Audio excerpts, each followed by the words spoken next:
This video is about DSP Flexi Cap Fund. This scheme has been in existence from 29th April 1997.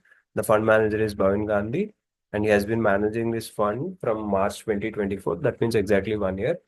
So their major objective is to generate long-term capital appreciation. This has been the strategy for almost all the equity schemes, if you observe, not just DSP Flexi Cap Fund. So the exit load is at 1% if it is redeemed before 1 year. See, ideally, you should not even be investing in any of the equity schemes if your time horizon is less than 5 years. Forget about 1 year. So if somebody is having a time horizon of 5 years, this shouldn't even be taken into consideration. So the benchmark they are using is BSE 500 or Nifty 500. So the AUM they had at the end of February was 10,319 crores. The direct expense ratio is at 0.7%, regular is at 1.74%. That means the difference you are observing here. So one, a distributor would be receiving a commission out of it, and a part of it is being used by the AMC itself for the marketing expenses, and there are other expenses as well.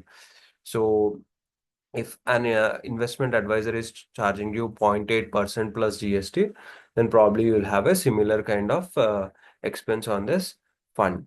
So again, all this expense, if you are paying, makes sense to a distributor or an advisor, provided he or she is providing you a goal planning or a financial plan service, asset allocation, and he or she is talking to you and helping you understand why this fund would be a best one for you and how it suits your asset allocation or how it fits your financial goals, then by all means you should employ such a person. Otherwise, it's better if you are doing your own diligence and going for a direct funds only.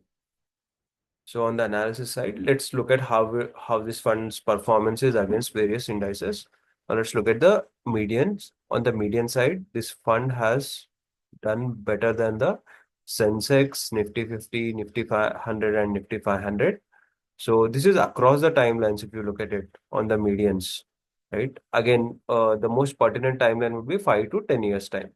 So from on the negative instances side, from the year 5, there are no negative instances, right? Both on the direct and the regular side. So compare this with index where there is some amount of negative instances. So again, these are less than 1%, but yet they are the negative instances. So the max returns are something for the first 3 years. It's not something very low, but compared to the indices, they have done 2-3 percentage points lower. But again, the most pertinent would be the median returns is what you have to look at. Both on the direct side and on the regular side, they have done really well. Right. On the medium side, on a 10-year average, it is at 16.45%. So 1% is lost on the median side. The reason is again the distributor commission and the other ones. So compare this with the Sensex, right? The outperformance is close to 4 percentage points here and 3 percentage points here. So even with the Nifty 50, it would be something similar. So at the Nifty 500, since it is their benchmark, so where Nifty 500 has done 13.87%, the regular scheme has done 15.45%. That is an alpha generation of close to 1.6% here. Here it is 2.6%. That is a huge amount of alpha if you're looking over a 10 year, if you are annualizing it for 10 years time, right? Now let's look at its comparison on different timelines. So from 2014 to 18, this fund has done really well. So if you look at both the regular and the direct schemes, so the outperformance has started typically in less than a year's time. So that means it's really good. So at 6 months time, it has started. So from 2019 to this day. So if you look at it again, it's approximately in a year's time. You can see the strategy of the fund playing out, right? So there will be some amount of time you have to give to the fund manager. So only after that you will be able to see the divergence. So both here and here, it's 6 months here. Sometimes the strategy plays out really well during in a very short time. Sometimes it will take some more time. So if you look at the historic return from 2014 to 2000, the present, so the fund has done really well. The outperformance has been there. So, but again, these are the past returns. You have to be really, don't assume them that similar kind of performance will happen in the future. Only thing is, what you can gauge from this is like the fund has right metrics in place on how they have to do and everything. right?